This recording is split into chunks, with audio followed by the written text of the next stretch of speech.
I never cared for God complex. I'd rather have... Yeah, I think flaws are important. I think character flaws are important.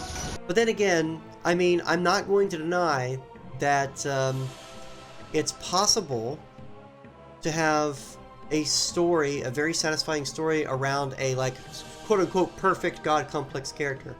There's a few shows that do that successfully, but they're different shows, right? Like Slayers is the first one that pops to mind, where Melina Inverse is the main character, and she's basically OP from day one, and that's the point. The point of the show is that this girl's like level 99 dealing in a level 1's world, and the misadventures that she gets into because of it. I mean, can't stop that girl. She still runs into some challenges, and her character flaws come in different aspects, which make it interesting. And it's mostly a comedy anyway, so there's that. So it's possible, I guess, depending on the type of story you're wanting to tell and how effective you are at telling a perfect character. Another one, God complex storylines, I guess, if we're talking about that, is Overlord.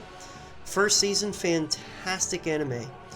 Just loved everything about it. I was very tempted to do an actual video essay about how perfect it was, because season 2 was fucking abysmal. Really dropped the ball. I don't think the creator nor the production company behind the animation understood what they were doing in season 1. I think they accidentally made a perfect show, and they didn't really understand how, and they couldn't recreate that. So I gotta go this way, oh my god, this fucking maze. Well, you know what? I can just go back up and I can teleport over there. But if I'm going back up there, I could just go up there anyway. Fuck it. But Overlord, similar setup where the main character, guess what? He's trapped in a video game. But in this scenario, he's trapped in a video game where he was level 99. He was part of a powerful guild, and he also happens to have an avatar that looks like basically like a skeleton lord. He looks like a villain, basically, and he has this badass, like, castle, like guild hall, that is basically one huge dungeon with bosses and stuff to protect it. It's pretty cool. Because that main character is basically top tier, obviously you've got a god complex situation where who can touch him? The other scenario here is that when he's trapped in the game, there's no other players in the game. He's the only player trapped in the game. Everybody else is logged out, and he's just dealing with NPCs. But the mystery there is that the NPCs have somehow grown sentient. They seem to be going beyond their programming, and that includes all of his little minions in his guild hall. And his minions in the guild hall basically fucking adore him and worship him like a god. He's just trying to figure out what's going on, what to do, how to get out of the situation. At the same time, he's also trying to figure out more about the world, see if he can find answers to the mystery about, like, what's happening, like, why are things different? And why have the NPCs grown sentient? And along the way, you know, he sees danger, he steps in to help, he's OP as fuck. But they keep it interesting. He's OP, but they make it interesting because they present him different challenges. In this story, the challenge isn't, oh, well, who can beat the Overlord guy? Who can beat him? That's not the challenge. It's not about the combat. The challenge here is, you know, who can he trust? How is he going to navigate relationships and situations? How is he going to strategize effectively to be able to find answers that he's looking for? Then he also runs into situations where there are NPCs that are using abilities and tools that only players should have access to. And so there are some technically legitimate threats, potentially, so he's got to figure that out as well, but it's really never about the threat, more so about the mystery there, and that makes it exciting. But second and third season, oh my god. I'm so disappointed.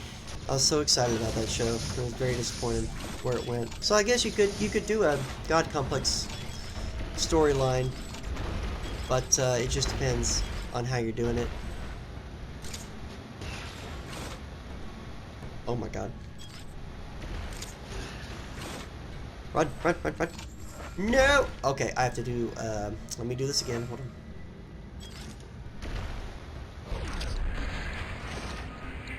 There we go. Speaking of anime, I need to catch up with Attack on Titan. That is easily one of the best animes I've ever seen. I watched all the way up to season 3, and I was waiting for season 4 to be finished, and I think it has, or at least I think the first part of it is finished, and I never got around to watching it. And that's the type of show though that when I start watching it, I binge it. Like, I can't. It's like fucking crack. I can't put it down. I light up one pipe, I have to keep fucking going. Don't do drugs, kids. So it's one of those shows. I am so addicted to it. And I think that might be part of the reason why I haven't sat down and done it yet, because I want to go back through season 3 again and refresh myself. And it's like, I already lose enough sleep as it is. And I know I'm going to be up until like 5 a.m. and then I'm going to have to like get up for work and just be like, oh my God. I can go through that door. You know, why didn't I grab this when I was over there? It don't matter. Oh, bro. Oh, bro. Oh. Alright.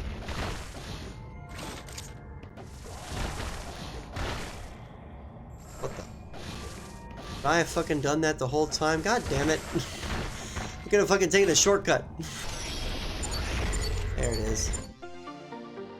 On Netflix, Riot has released Arcane. You know, I saw that. It's like a League of Legends thing, and I wasn't really interested in it at first just because I saw League of Legends, and I'm like, well, I don't know what the fuck. I don't know anything about League of Legends other than it's a Warcraft 3 ripoff, but I mean, it seems very popular. Which is the foundation to their world building and play to release their MMO. Oh, they're doing an MMO? Huh. Surprisingly super good. Okay. You know what? I might check it out because you know what, dude? That's not the first time I've heard some buzz here and there, like on Reddit and on YouTube, that the show is actually pretty good. So, yeah, I might check that out now. Alright. Samus, you're just playing around now. 100% though! No, that's not... No, Samus, don't get ahead of yourself. Come on. I went in with a bad attitude, but I wanted to give it a chance after the first episode. Man, good on you. Glad you gave it a chance. Now you need to go back and give Dark Crystal a chance, goddammit. That show is so good. That show is so fucking good. I cannot believe how bad the Gelflings got fucked in that show. They got fucked so hard. I was like, oh my God, the Hensons are out for blood. You know what we need? We need a fucking Metroid show. That would be badass. Or even a movie. I'll take a movie. I'll take anything. That would be amazing if they did a Metroid show or movie similar in tone to like Ridley Scott's Alien or Aliens, especially since that's sort of the vibe they were originally going for anyway. When they first designed the game, they're kind of going for a H.R. Giger / Ridley Scott Alien vibe. Of course, Samus being a silent badass. It'd be hard to make her a silent badass. She'd have to do some talking, I suppose. But give her a sidekick or something that does most of the talking, you know? Let her have a fucking air of mystery, goddammit. Yeah, okay. Well, I guess I'm just gonna run for the first one and we'll go from there. Speaking of aliens, they have a new Aliens movie in the pipeline. Oh God, another one? I can't wait. I can't remember if they released any after Prometheus. Prometheus was the last one I saw, and I like that one. Run left when a donut is chasing you. I think that's a very important lesson we all learned. Where am I going? I already forgot. If I go... Because this one I have to go around anyway. I can't get to it from this way. Yeah, so I'm gonna go down. Alright. What am I doing? What am I doing? I already got that power up. Not sure when I'll eventually try to introduce Zenny to those types of movies. She's 5 right now.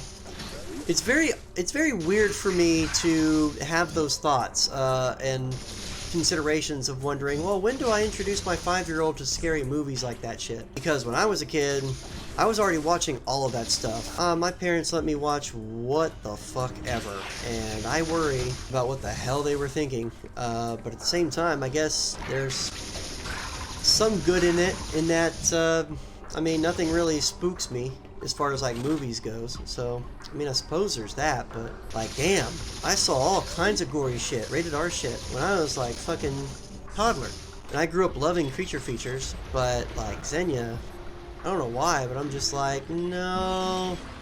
I'm like looking at these films and I'm like, no, I don't really want you watching this morbid shit. Wait a minute, I know what this is. I have to go into the other room. Right, this is the gravity suit bit. How could I forget? Came back to this thing a few times, wondering what the hell. And super missiles. Wow, they wanted to really make sure you could not get fucking in here until it was time. They're like, just in case. No. Oh, and baby Metroid crystals. They really didn't want you to fucking get this power up. Wow, really? Man. Shit. Regardless, oh god, I love creature features. I do not allow build activities. So, yeah, it's just, it's crazy, right? It's crazy to think that, at least for me, in the 80s, like, my parents were fucking letting me watch that, but I don't think it was just me. I think it was a lot of 80s kids were allowed to watch that stuff, because I sit there and think about, like, Tales from the Crypt. That's clearly an adult show with sex and murder, and yet they ran a fucking children's cartoon version of it, and they were selling toys. Same thing with Freddy Krueger. They sold Freddy Krueger toys and shit, and it's just like, what kid is supposed to be seeing this? And yet there I was, watching all of it, fucking critters and ghoulies and loving it. Anything with a monster. In fact, it was crazy that I didn't really like Halloween. Anything with a normal face or serial killer to it. Michael Myers never interested me, because I was like, eh. Jason didn't interest me, because I was like, eh, it's a guy with a machete, I don't care. I want a monster. Give me Pumpkinhead. Give me Gremlins. I like the thrill of being scared, man. It ruined me. Oh, fucking Tim Curry, man. That man is a legend. I don't think it aged very well. I used to love all those Stephen King TV movies with a passion, but they are goofy as shit. But Tim Curry is still the man. I didn't know this. Actually, it's so funny we're talking about Tim Curry right now, because last night I only recently found out that Tim Curry had a stroke back in 2012. I just don't keep up with that shit. But he had a stroke in 2012. Left a lot of his face and body paralyzed.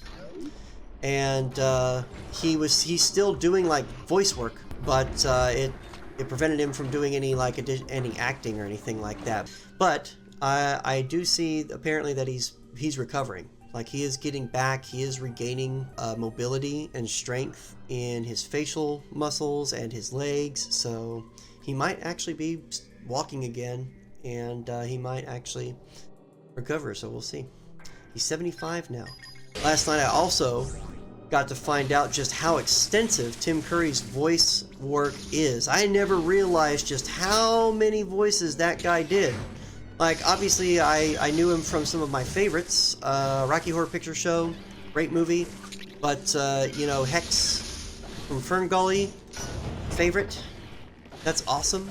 I also really liked his performance in Brutal Legend, the Xbox 360 game. That's one of my favorite games. I still own it, but I didn't know he did so many voices on so many cartoons. It was so crazy. I saw a video of basically showing off all the different voices he did. I don't know why I went down the Tim Curry rabbit hole last night, but it was just a random recommendation from YouTube that fucking turned into a whole adventure. That's how it happens. Fucking starts with one little innocent recommendation from YouTube, and then it just turns into a 2-hour fucking video marathon. Just can't stop.